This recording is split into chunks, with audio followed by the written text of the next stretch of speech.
Не си спомням дали беше есен или пролет, но беше един много дъждовен ден. И просто вече от всякъде се говореше за едни канелни рълца, които са адски вкусни, с различни топинги и така нататък. И аз така или иначе живеех наблизо. И просто това стана една мания, която продължава до ден днешен. Има така лек сблъсък с представите ми за това колко килограми трябва да бъда, но все пак сме жени. Представям ви Кристин, която е наша алумни и е само на 25 и има много опит зад гърба си с предприемачество, така че потопете се в света на младия предприемач, успешен на всичкото отгоре. Благодаря. Аз съм Кристин. Горе-долу цялата презентация представлява това аз да говоря за себе си, така че по-скоро в момента няма да ви се представям по друг начин. Радвам се, че сме в тесен състав, тъй като, както ще видите по-късно, съм си сложила всички лични снимки, банкови сметки, кое колко ми е струвало и така нататък, и чатове с счетоводителката ми. Така че се радвам, че сме в тесен състав и много бих се радвала, ако можем да си поговорим искрено, лично, да съм ви полезна максимално. И тъй като нямам контекст за вас, по-скоро имам два въпроса. Някой от вас има ли собствен бизнес? Супер. А някой от вас има ли идея за такъв, който иска да започне сега или за напред, или... Окей, добре. Супер сме. Първо, разделила съм си презентацията на 3 части. Първата част е да ви разкажа цялата история на това как работех в офис и на следващия ден не работех в офис. Да ви разкажа целият път, който премирах през последните 3 години. Втората част е неща, които съм научила от това и накрая с няколко къси съвета да ви кажа неща, които ако някой ми беше казал по-рано, ще да е много по-лесно. Това е началото на 2022, януари, работя в рекламна агенция като копирайтър. Чувствам се супер, проектите са страхотни, хората в офиса са супер, всичко е наред. Всяка вечер след работа обичам да пека неща и правя неща вкъщи. Просто никога не съм си представила, че мога да се издържам от това, че това някога ще ми плати наема или пък, че ще плаща наема на чужди семейства. Случи се обаче така, че много да пътувам в Амстердам и Копенхаген, просто защото обичам. Там навсякъде имаше канелени рълца, тук пък в София не и не спирах да си задам въпроса, добре, сега защо никой не ги прави тук. Започнах да ги правя за приятели и за себе си основно. Някак обаче започнаха да ми пишат познати, впоследствие и непознати, да ми поръчват ролца. Всички ми пишаха с може ли 10 ролца, баба ми има рожден ден и аз няма как да кажа не, съответно правя. Поръчките започнаха да стават все повече и повече. Работех от понеделник до петък в офис, а в петък вечер отивах в Икеа, купувах още и още купи, отивах да пазарувам продукти, цяла нощ правих канелени ролца и събота сутрин ги пусках за доставки с таксита. Ако някой учи право, знам, че е незаконно, побързала съм да спре да бъде такова. Можех да направя 120 ролца, това е нерелевантно, можех да направя 120 ролца за тази една нощ, а пък поръчките започнаха да превишават 400. Хора ми пишеха, че са склонни да чакат със седмици и стига в крайна сметка да получат. Живеех в много малка квартира под наем, всичко беше така. Виждах как нещата не могат да продължат по този начин. Все повече си задах въпроса, добре, какво ако си отворя пекарна. Тогава DM-ите ми бяха пълни с може ли ролца. Затова просто на случайен принцип направихме един Instagram профил, на рандом го кръстих Лайдъл. Графичният дизайнер в агенцията тогава просто надраска това. Направихме го като първо лого и вече поръчките започнаха да минават в този профил. Това е една от любимите ми снимки. Това е една нощ, която бях приела поръчки за повече от 120. Абсолютно всеки съд вкъщи беше заед с канелени ролца. Ето тук долу виждаме, че дори форма за чизкейк е пълно с канелени ролца. Просто правих всичко възможно така, че да се случат нещата и в тази нощ си казах, аз ще напусна тая офисна работа, да видим как се прави пекарна. Следващия месец го прекарах в това да си върша работата в агенцията и в същото време да звъня на места под наем и да ги питам как да го наема и те да ми кажат 4000 евро и аз да кажа благодаря, хубав ден. В крайна сметка успях да си намеря място под наем и тогава реших да си пусна предизвестие. Пуснах си предизвестие, само че тук... Да, пуснах си предизвестие и целият ми месец изглеждаше ето така. Един месец само съм ревала, Хайде де! Добре, може би ще заради по-бавно. Цял месец само съм ревала, задавала съм си всичките въпроси. Добре, коя съм аз, че да си мисля, че мога да имам пекарна. Аз не съм прекарала един ден в кухня, аз нямам такъв опит, аз нямам пари, аз не знам какво правя. Всички ми казват не дей, дали те са прави, аз съм луда, по-скоро да. Прекарах един такъв месец, в крайна сметка този месец приключи, мястото вече беше наето. И понеже нямах бюджет за абсолютно нищо, то изглеждаше отвратително. Съответно имаше нужда от много тежък ремонт. Отново аз пари за такъв нямах, съответно всичко трябваше да се случи с подръчни материали и с приятели. Първата снимка, като ми казаха да залепя плочките, как буквално залепих плочките. Те са лепени изцяло от мен и от приятели, който както си може и до ден днешен им личи. А пък на тази снимка съм в Пазарджик, тъй като съм решила, че искам точно един конкретен балатум на земята, обаче той е спрян от производство. Едно парче е в Пазарджик, друго парче е в Пловдив и тук сега обикаляме за балатум. Просто ви давам контекст как се случваха нещата. Тук вече нещата вървят към финал. Все повече започва да изглежда като окей място. В същото време не спирам да обикалям по институции, където насякъде е тук не информация и моля на следващото гише. В този момент осъзнах, че аз без пари няма да успея. Съответно, отивам в банка да искам кредит. Те ми казват, нямам трудов стаж, нямам като цяло житейски стаж. Точно тогава беше приключил COVID, сравнително приключил. Съответно, едва ли биха финансирали физическо място, което да отвори за клиенти. Буквално ми казаха, оправяй се. И тогава исках да видя колко пари мога да си събера от всички спестявания. За радост имах що-годе някаква финансова култура, бях спестявала, тъй като преди това работех в кол-център, за да събера пари, за да работя в рекламна агенция, тъй като в рекламна агенция започваш на неплатен стаж. Имах навик да спестявам. През 2020 по време на началото на COVID бях купила акции, за да мога да се правя на Finance Bro и да търгувам с акции, за да мога да си платя семестрите в Нов Български, знаем как е. Извадих всички акции, прерових всички картички от рожден ден, да не би вътре да са останали пари.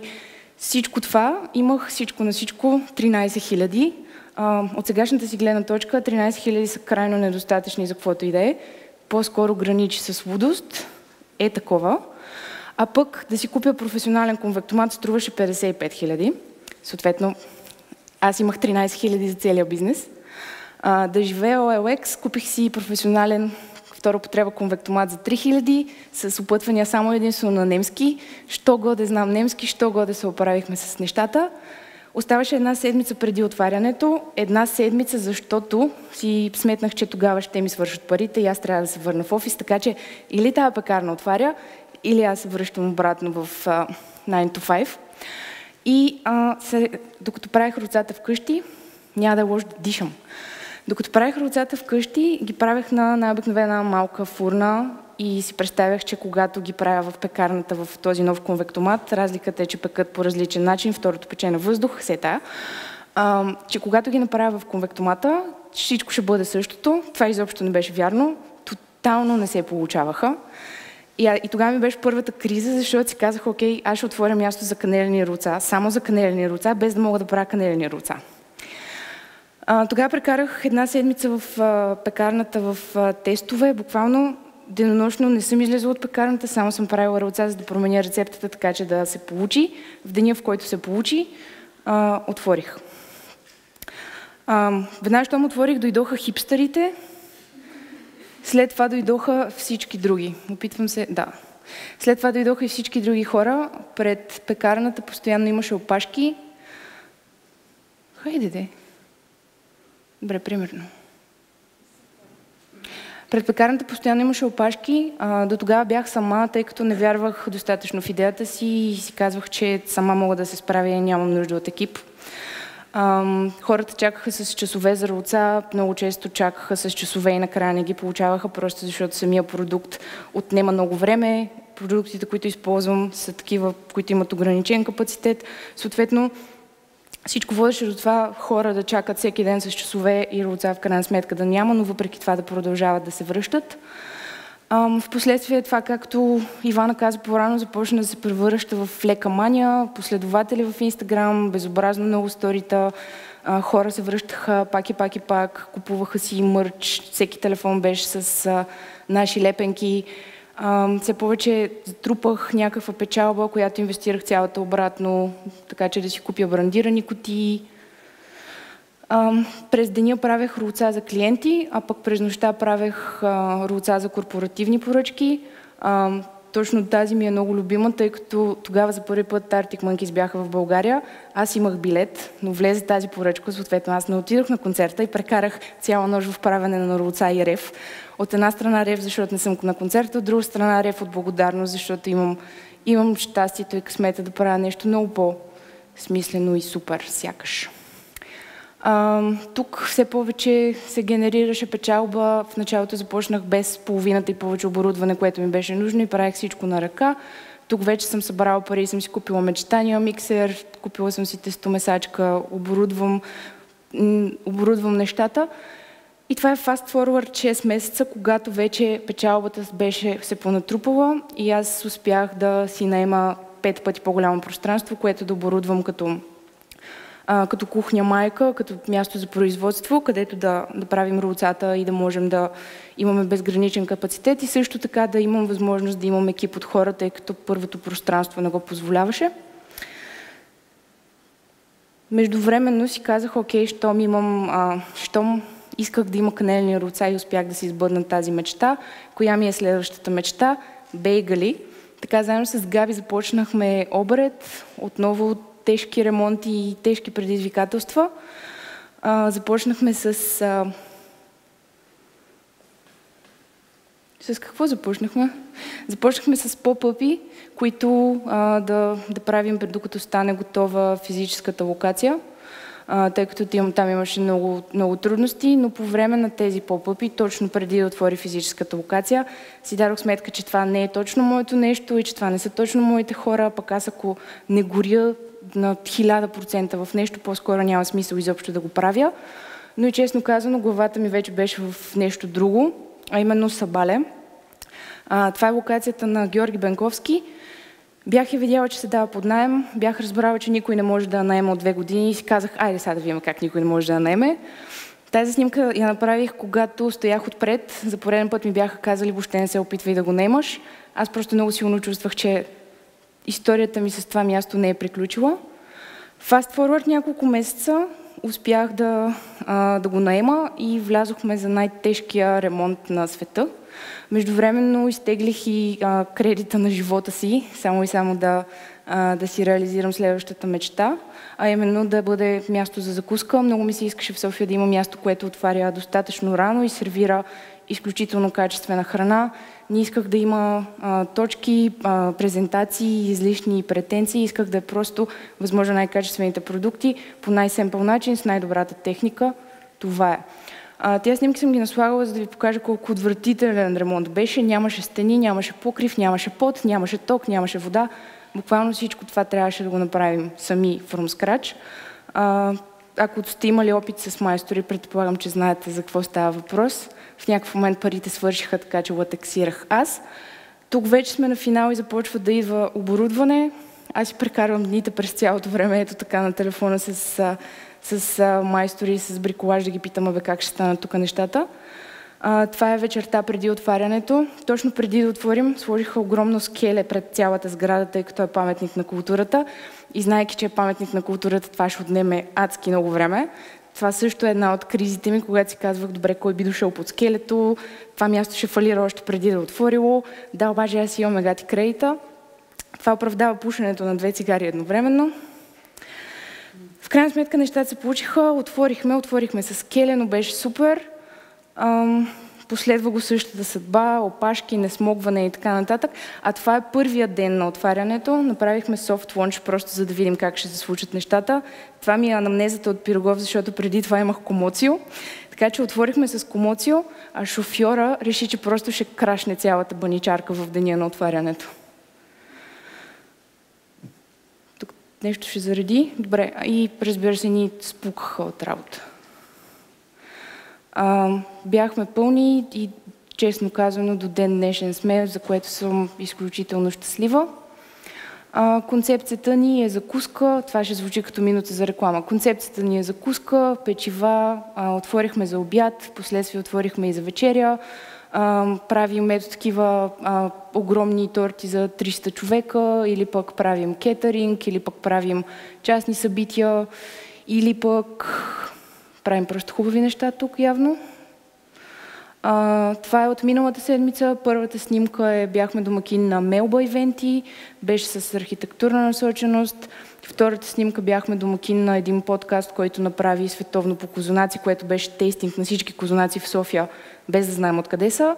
А в четвъртък направихме закуска в Икеа за медии инфлуенсъри, тъй като лончваха своята Стокхолм колекция. Така че динамично е, интересно е. Това беше накратко всички тези 3 години до момента, почти 3. И влизаме в следващата част, която да ви разкажа мисли и уроци, които съм си взела от цялото нещо. Първото е, че пари не са добра причина. Без да звуча поучително през цялото време, просто ако тръгнете с идеята пари, в момента, в който те свършат или в който се очертават дълго време да няма, вие няма да имате никаква мотивация да правите нещата, които трябва. Ако пък правите нещо, за което горите и което ви идва отвътре, и което наистина искате да се случи, то това е много по-смислената причина да правите каквото и да е. Следващото нещо е нека 100 човека те обичат. Това е може би най-релевантно за хората, които са маркетинг, брандинг, тъй като се позовава на това много добре да си познаваш таргета и аудиторията и точно твоите 100 или повече човека, които са най-твоите хора. Понеже ще има хейт, ще има хайп, ще дойдат адски много хора, важното е фокуса да е върху най-твоите хора, защото това са тези, които ще останат в последствие, които ще бъдат редовни, регулярни и които ще правят така, че да можете да си плащате сметките. Това е свързано с предишното. Слушай си хората. Откакто съм отворила до сега, полагам всичките си усилия върху това да съм максимално близо до хората, които идват при нас, да си говоря с тях, да им чувам обратната връзка, да знам какво им харесва, какво не им харесва. Каквото мога да прилагам веднага. Много прости примери за това са още в самото отваряне на пекарната. Имаше табела отпред и видях, че всички я снимат и тогава си казах, добре, какво ако я направим огледална и просто снимат себе си. Съответно всички започнаха да снимат себе си. Имаше много повече сторита, съответно имахме много повече последователи, имаше много повече хайп. Също нещо последствие направих и с заведението, просто защото е умно. А пък видях, че всички, когато си снимат храната, естествено я снимат така, съответно пода трябваше да е супер, съответно трябваше да се ходи до Пазарджик за балатом. Така че винаги всичко да е с смисъл за хората. Следващото нещо е хейта е супер. В началото много се страхувах какво ако дойде той. Нищо. Имате тези 100 човека, които ви обичат. Ако ви обичат достатъчно и ако са достатъчно лоялни, те ще застанат за вас, те ще ви защитават и всичко ще бъде окей. Няма да навлизам в това.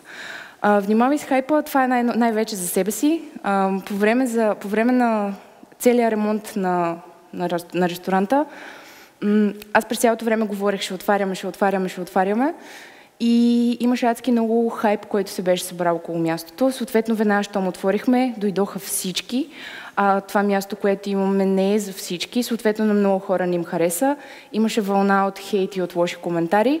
Съответно, това беше безобразно емоционален момент за мен, както го наричам по-рано криза, тъй като съм отделила месеци, мисли, енергия, внимание, сърце и душа върху това място, така че да е хубаво и да работи, а пък получавам негативен отзвук, пък и най-малкото имам кредит да плащам, така че това място трябва да се харесва. В крайна сметка хората се отсяха, тия, които не им хареса, не дойдоха повече, останалите си останаха с нас и до днес. Така че имам двата примера. Лайдол, което започна от неговите си хора и в последствие стигна до масата, и Сабаля, което първо беше за масата и в последствие стигна до неговите си хора. Силно препоръчвам първото. Добрата реклама е никаква. Много се радвах, че когато имам собствен бранд, най-накрая ще мога да работя реклама и да си правя каквото искам и да няма клиент, който да ми каже тук сега корекции, това няма да стане. В крайна сметка реклама не съм правила никаква, откакто съм започнала. Нямаме един спонсориран пост. Най-много понякога сме пускали пост, търсим си бариста.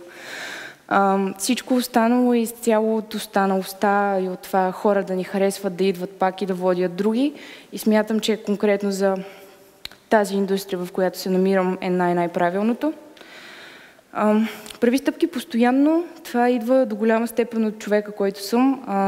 Не обичам да ми е спокойно, не обичам да ми е сигурно. Искам да знам, че идва следващо, по-голямо, по-ново, по-трудно, по-страшно и че трябва ударно да извадя по-добра версия на себе си и да науча много неща интензивно.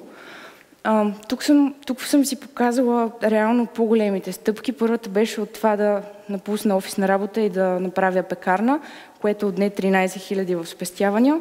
Следващия скок беше кухня, което означаваше екип, всички трудности свързани с това да имаш екип, кола, разходи, много по-малък марж, много разчитане на много повече продажби, тъй като маржа става по-малък. И този мой скок отне 70 000, които тогава се бяха събрали от печалба. И следващия ми скок, както можем да видим, всъщност е доста повече от това кредита, но все пак е $500 000, тъй като си казах, толкова много вярвам в това, че ще направя така, че това да работи. Миналия лектор каза, че мрази цитати, аз обичам цитати. Това съм го сложила тук, тъй като много се водя по него. Никога не идва момент, в който не ме е страх, никога не идва момент, в който се чувствам, че сега е момента, че съм готова, че знам и че мога. През цялото време ме е страх, просто гледам да го правя, докато се страхувам, тъй като иначе просто няма да го направя. Тук съм дала един дисклеймър, прави стъпки постоянно, ако искаш. Казвам го, защото когато започнах Wido, което важи за много други малки бизнеси, имаше два пътя пред мен. Единият е да правя колкото руца мога да си направя, търсенето да се увеличава, аз да им вдигам цената и те да се превръщат в Луи Витона на канелените руца. Другия път беше да подходя по бизнес, да разбера как да увелича капацитета, да намеря начин това да скалира и да работи като истински такъв. И аз очевидно избрах второто. Тук съм сложила един епизод от The Diary of a CEO. Адски много препоръчвам този подкаст. В този епизод се говори именно за тези два пътя и за това какви предимства носи единия и какви предимства носи другия. Независимо от това, много харесвам този подкаст, тъй като сега напоследък епизодите са за mental health, physical health, дълголетие и емоции, докато ако скромете надолу, има страхотни бизнес епизоди, така че адски много препоръчвам него. И докато сме на темата с подкастите, освен него, препоръчвам и втория, How I Built This на Гай Рас. Не става въпрос само за храна, има за всичко, има за всякакви хора, които са създали нещо. Много обичам епизода с дамата, която е създала Bumble. Много обичам бургерите Five Guys и Ben & Jerry's. И аз съм слушала основно за храна, но има и за всичко друго, което си харесате и което си намерите. Така че силно препоръчвам. Май сме обратно на уроците. Може сам, но е по-забавно с други. Както ви казах в началото, си мислех, че изцяло сама мога да съм пекарна и да съм всичко. Буквално 3 месеца по-късно от всичкото носене, от всичката физическа работа, аз като офисно дете не бях свикнала с такова нещо и ми се възпалих сухожилията. Съответно беше поредната криза на това да съм отворила бизнес, който разчита на моите ръце. В същото време аз не мога да си движа ръцете и са ми обездвижени. До ден днешен не съм се справила с този проблем, даже си стана по-голям, но пък ме научи на най-важното, именно, че екип е абсолютно ключов и без такъв по-скоро няма да стане, пък и, както съм казала, много по-забавно е с хора. Тук поинтъра се надявам да е на наша страна, защото има примерно 40 слайда с хора. Не. Добре, има ли как да ги скипнем?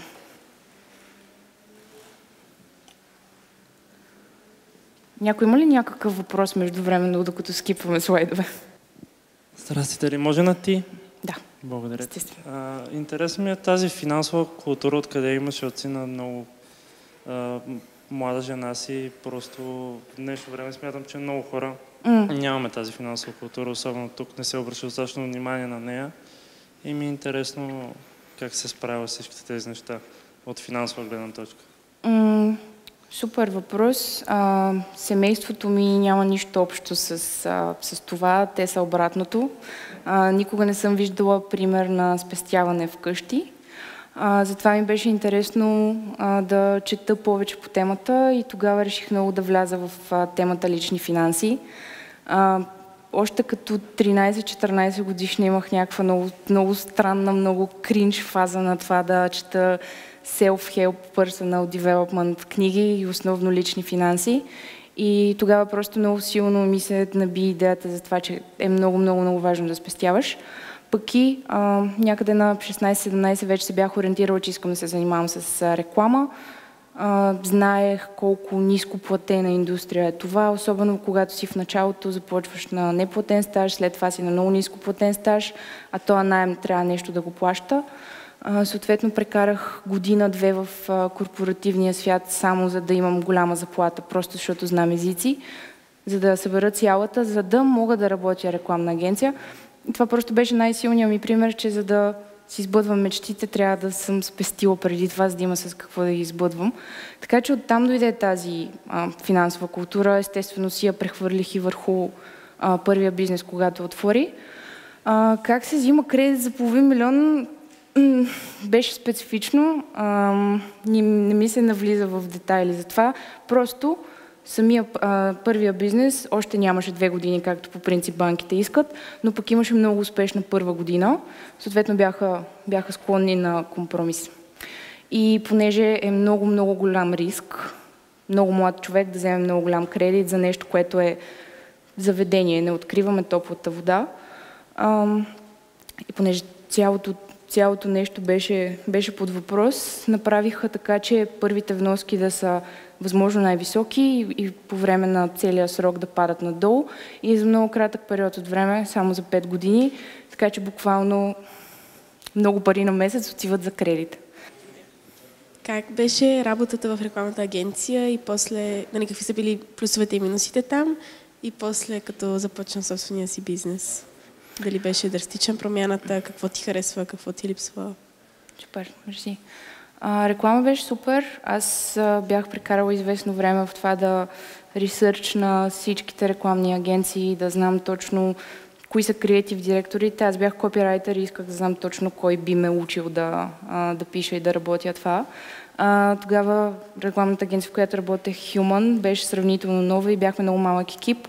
И бяхме само 2 копирайтери, 2 дизайнери, 2 акаунти, 2 креатив директори и 1 продуцент. Това е.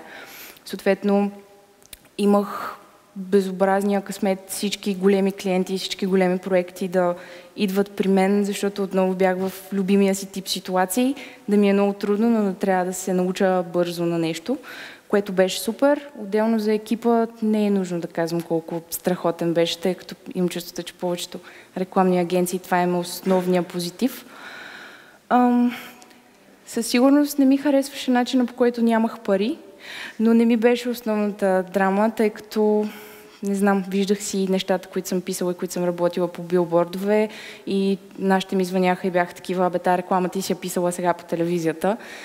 Така че имаше позитивите на награди, имаше позитивите на страхотни, интересни проекти. Това, което най-много ми липсваше на мен тогава, беше да виждам много пряк резултат от труда си.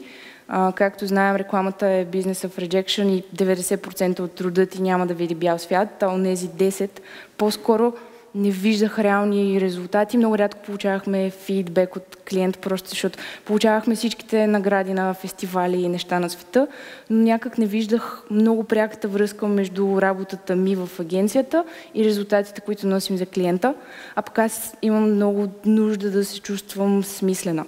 И когато започнах, буквално сме на тази снимка, когато започнах да правя ролцата вкъщи, пътя на gratification беше инстантен, защото през нощта правя ролцата, сутринта хората се ги получават и получавам всичките им усмивки и позитивен отзвук. И съответно този къс път ми действаше като допамин, виждайки, че колкото повече усилия полагам, толкова повече получавам обратно. Чувствах се смислена, че създавам място, което няма в София. Честно казано, продължавам да се чувствам смислена, тъй като и двете места са различни. Ползваме продуктите, в които вярвам, че трябва да ползваме. Отнасяме се към екипа по начина, по който вярвам, че трябва да се случва в специфичната индустрия, в която се намираме. Така че конкретно най-много ми липсваше ето това, да виждам веднага днес резултат от действията си.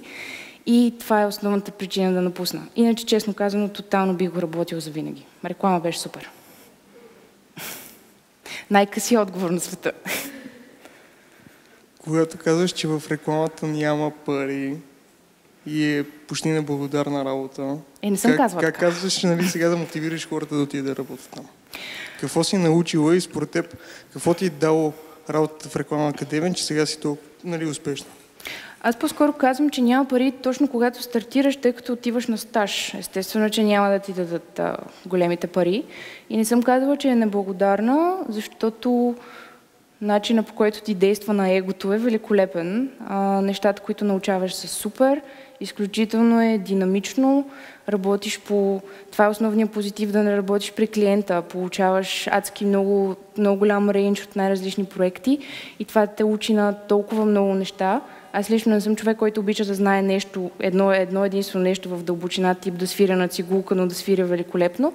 Аз предпочитам да знам много по-малко от много и различни неща. Просто така оперирам като човек. И ако някой друг е по същия начин, реклама е супер. Така че само добри чувства за реклама и само хубава за нея. Привет! Моят въпрос е как намерихте вашите хора и как сформирахте екип? Нашите хора от каква гледна точка? По-рано казахте по повод на един бизнес, че това не са били вашите хора. Как сега във вашия намерихте вашите хора? Имаш предвид клиенти, нали? По-скоро екип. За екип ми е въпрос. Мерси. Окей, аз малко по-надолу в презентацията имаме ли такава? Окей, добре. Продължаваме с Q&A. В началото, понеже самата аз нямах опит и знаех, че имам кухни, без да съм работила нито ден в чужда такава, имах, да кажем, комплекс, че може би нямам достатъчно опит. И тогава избирах да взимам хора с много опит, които са прекарали много време в индустрията, едва ли не те да знаят какво правят. Това обаче не работеше добре с типа места, които аз правя, тъй като правим нещата по друг начин, по различен начин и хора, които имаха много дългогодишен багаж от индустрията, която е hospitality, по-скоро не работеше за нас. И тогава тотално смених стратегията, с която съм и до ден днешен. В момента преценявам по това дали искрено бих си прекарала деня с този човек. Ако си пасваме като хора, ако си пасваме като виждания, като ценности, като шеги, като всичко, то тогава всичко е наред. Работата, която правим, не е безкрайно трудна, лесно ще се научи и по-скоро трудно се превъзпитава характер. Така че по-скоро се пренасочих към хора, които още от първата ми среща ми е приятно да си говоря с тях.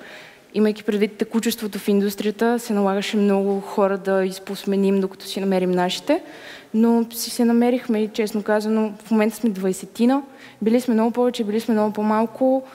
Това не спира да е процес, просто си имаме едно ядро от хора, които са си същите, които са почти от началото, което е супер. Така че така.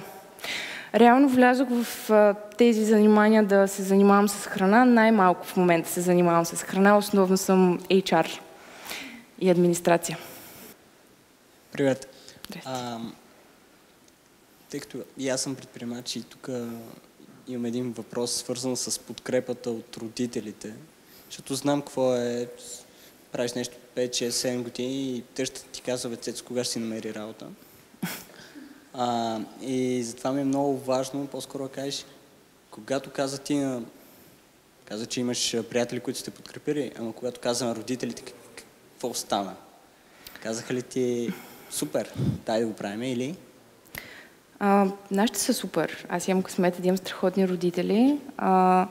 Аз още от много малка взимам решения и действам много импулсивно и много си следвам интуицията и постоянно правя някакви свичове.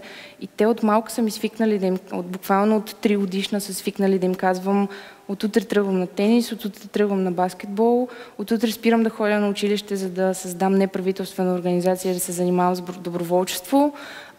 спирам да ходя на училище, за да чета книги за лични финанси, да купувам книги на едро и да ги продавам на двойна цена, просто за да се науча да говоря с хора и да се пречупя и да нямам страх от отказ, а пък после отивам в кол-център, за да изкарам пари, а пък после те просто свикнали да съм насякъде и като им казах, че сега напускам работа, за да отварям пекарна, те бях такива. Добре.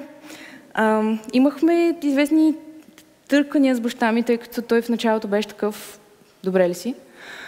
Обаче дойде една неделя и пекарната беше ето така пълна с хора и видя смисъл в това и от тогава не е спрял да ме подкрепя. Всеки път, като имаме проблем с баничарката, му звъня и питам какво значи тая лампа. А пък майка ми просто е свикнала с начина, по който съм, знаейки, че каквото и да правя, си слагам сърцето и душата в него. Така че знаеше, че ако това искам, това ще направя и те нямаше много какво да направят. В някакви моменти, в които става наистина трудно, тип, не знам, обездвижват ми ръцете, аз имам пекарна, тогава винаги и двамата са били по-скоро недей, по-скоро не си заслужава, еди какво си, просто знаейки какъв човек съм това. Това няма много значение. А как успя да запазиш вярата в себе си, въпреки всички трудности? Аз никога не съм имала вяра в себе си, може да почнем от там. Много силна интуиция, която ми казва точно това трябва да правиш, точно в това ще се чувстваш добре и точно това има нужда в този момент.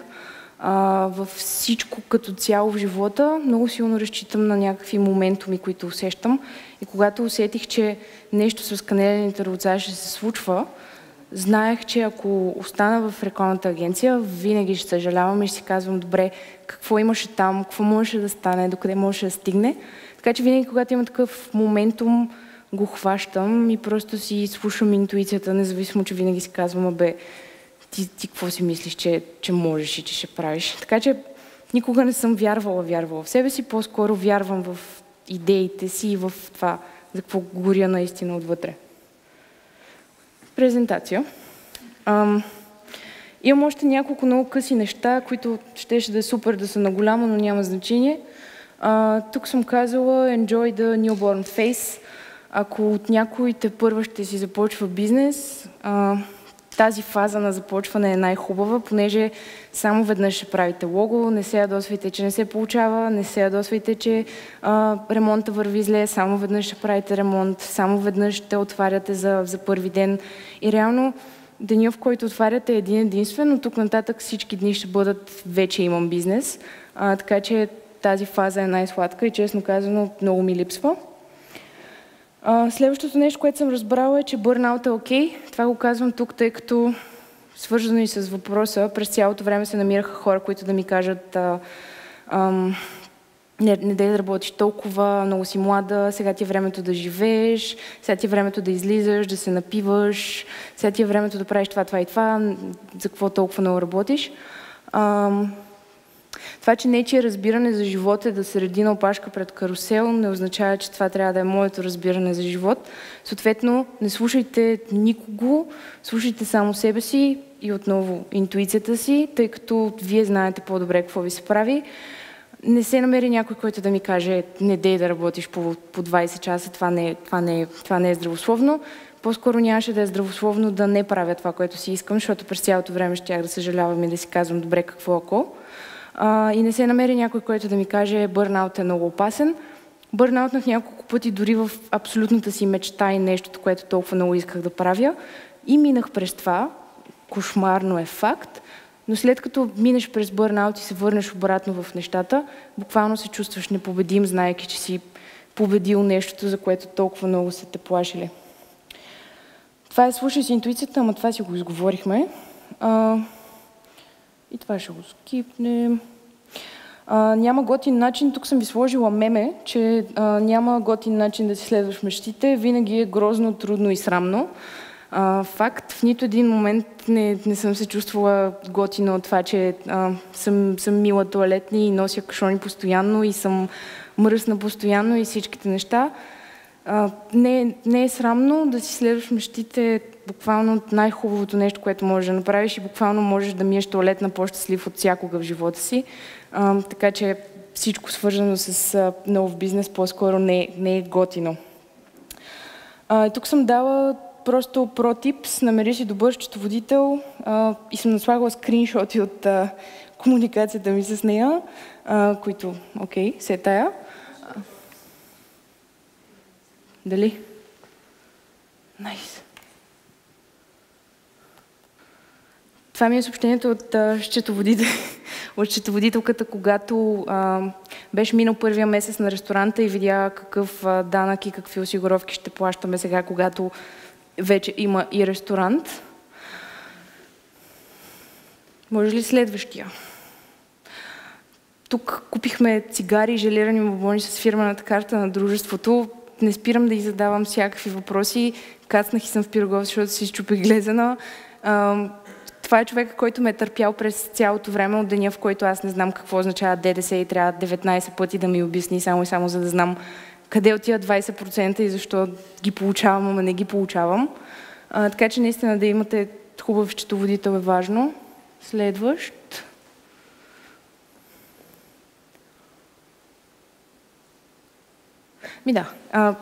Постоянно и пиша край ли е това, като се случи каквото и да е свързано с пари. Реално не е край. Издържали сме. Тя не спира да ме преследва за документи, аз не спирам да ги бавя.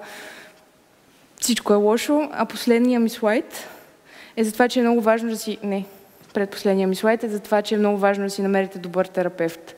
Ако ще правите нещо свое, просто нещата вървят ръка за ръка.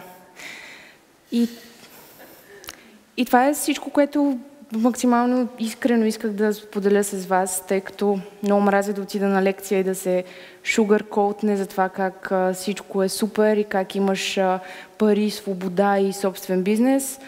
Реално по-скоро лежиш на пода вкъщи, не защото си пияна, защото тежестта на това да поемеш толкова голяма отговорност ти тежи повече от всичко или знаейки, че трябва да платиш наем, кредит, заплати и така нататък е една мисъл, която е константно с теб, знаейки, че имаш да свършиш всичката работа на света, но пък от друга страна нищо не си заслужава повече от това и обръщайки се назад, виждайки колко много ти е дало и колко много растеш като човек, особено виждайки как за 3 години съм научила повече, отколкото целия ми живот преди това, чувството е великолепно, така че препоръчвам. Мерси.